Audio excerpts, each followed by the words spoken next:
Alright, Shalom Akim. I'd like to say Kal Halayim, Yahweh Ba'Hashem, Yahweh Shai, Ba'Hashem Rakakudash. Right, double honors the apostles and elders of Great Millstone that rule well. Peace and salutation to the Akim around the world that push this truth to the four corners of the earth. Right, this is Shalom. I'd like to, talk a little bit about this article. It's a law coming for citizens to have biodata number. They understand and we know that this is really leading the way for what? The RFID chip, the mark of the beast that the scriptures talk about. Right, let me get on to it. The City Attorney General Faris Rawai said legislation is coming where there will be a unique identification number for all citizens, biodata.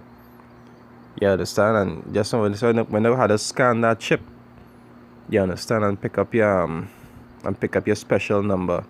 Like how in America they have I forget what it's called it. Every person have like a particular number, and sometimes people has even use that to make fraud and steal people's identity. Your social security number, right? You understand? They want to give each person in Trinidad their own individual something like that. But really and truly, what they're lining it up for is for when that time of the chip come. Each person that have a chip in them will have its own individual number. You realize you use the term biographical data.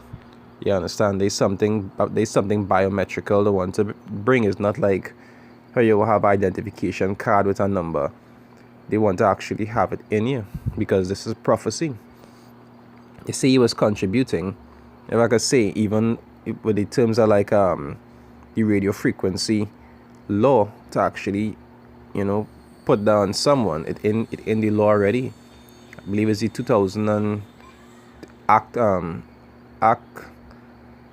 Section 34 Act 11 in the 2012 version, but it actually in the law already. Whereas they could actually put radio frequency identification technology on you to monitor you, right? It say he was contributing to debate on the miscellaneous provisions, right? Law enforcement officers amendment bill in the Senate on Wednesday. He said the police under law are allowed to take fingerprints and photographs in respect to deportees and people at ports of entry. It said he reported that there was an amendment in the bill to improve the law by adding that it is an offense to assault, obstruct, or resist an officer in the exercise of his duties or a person assisting an officer. You understand? Though, to mix other things up in the bill itself. But we know what this really targeted towards. It targeted towards making improvements for the time of the chip, the RFID chip, which is the mark of the beast. It say, and we do that specifically because there are persons at ports of entry or persons who are assisting police officers in the course of their duties, and we've sought to manage the proportionality in the use of force and in the compellability of these circumstances.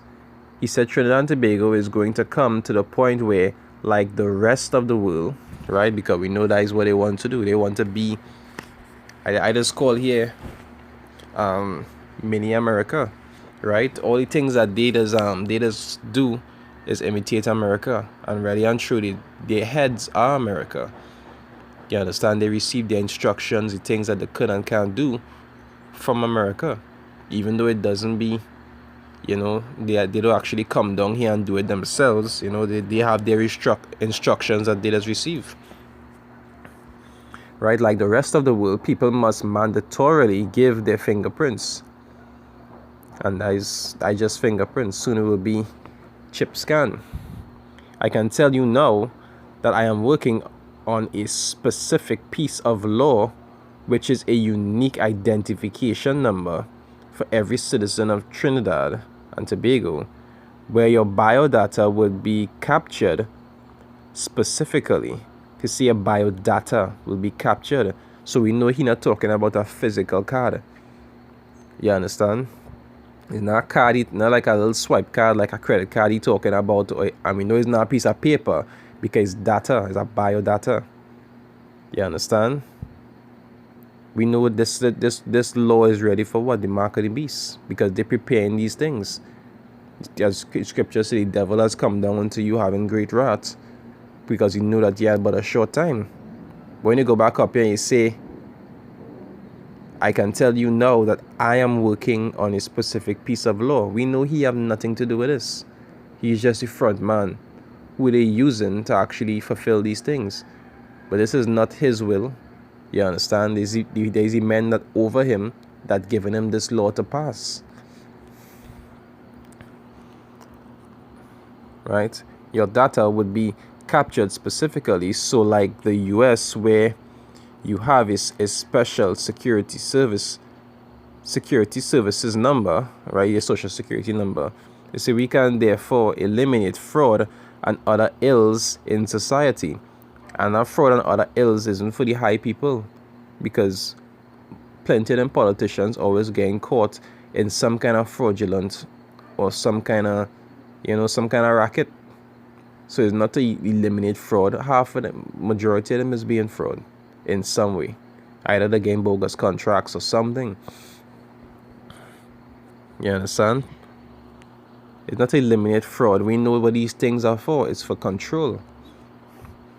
And that legislations ought to come at you very shortly. So there's something they want to put in effect as soon as possible.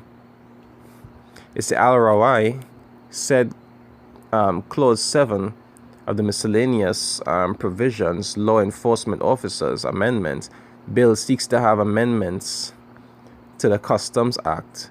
It say he explains the act is a pre-1962 law, and added that people may not be aware that customs officers have greater power than police in certain circumstances. It's saying the power of forfeiture is to the power of immunity and serious action customs officer rank number 1. He said it was no secret that the contribution from the customs authority is a large part of the country's GDP, right? And we have to take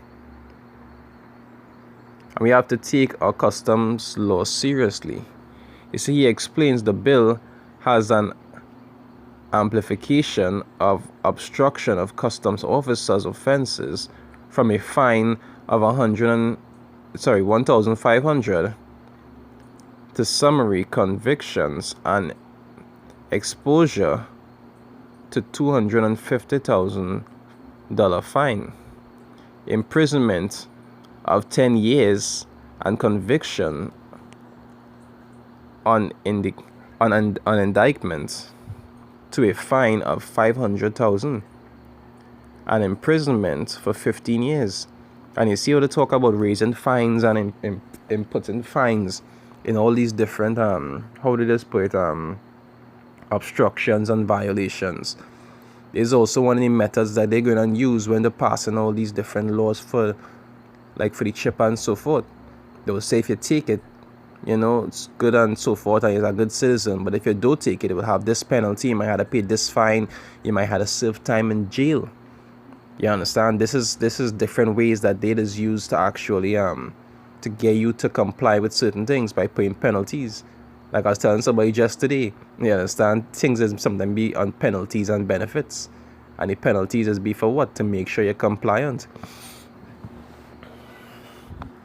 You understand? And that's how that is one of the ways that they're going and cause all small and great. Because if you don't want to comply, you will have penalties. You might be arrested, you might have to pay a fine. If some people in times to come might be put to death Because when it comes to the mark of the beast, we know that this is something that's going to be forced on people. Right? It say he said this will feed into the Trinidad and Tobago Revenue Authority structure. It's the proposed TTRA seeks to replace the Board of Island Revenue and the Customs and Excise Division. Right? I'm gonna read this last part here. It's almost finished. It say you can't have inadequate offenses and penalties if you're going to take your revenue seriously, right? So they want to have serious penalties put in place to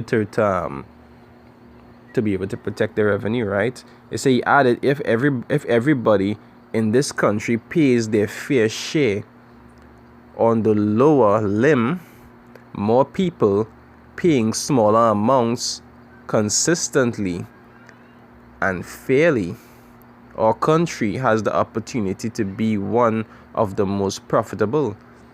You understand? And you can see where the minds of these people are. Because these people who pass in these laws, they sit in Moses' seat. You understand? Them is the rulers, them comfortable. You understand? Them is the lawgivers. Even though they actually care about the Most High laws, them is like the kings. You understand? So that's showing you where their mind is. And we know that they don't care about the people. We know they don't care about the people. But they try to make it look like if they're done for the benefit of the country and they want the country to prosper. No, the country would not prosper under them. Why? The scriptures say when the wicked bear rule, the people mourn. And they are of the wicked. They are of their father the devil. Right? It say our country has the opportunity to be one of the most profitable. It say spectacular and decent countries in the world to live in. After all, I'm certain God is a Trinity, and that is one saying, awaiting patiently to hear people correct for themselves when the Lord started to destroy these places, including Trinidad. See that God is a Trinity talk? Awaiting patiently for when destruction and calamity hit them, for that talk to no longer be in existence. Anyway, I hope this was edifying. With that, I say Kahalayam Yahweh Ba'ashem Yahushai Ba'ashem Rakakodash, that belongs to the apostles and elders of Great Millstone that rule well. Peace and salutation to the Akim around the world that pushes truth to the four corners of the earth. Days Yarabah from the GMS Trinidad East Camp, saying Shalom, Akim, stay strong.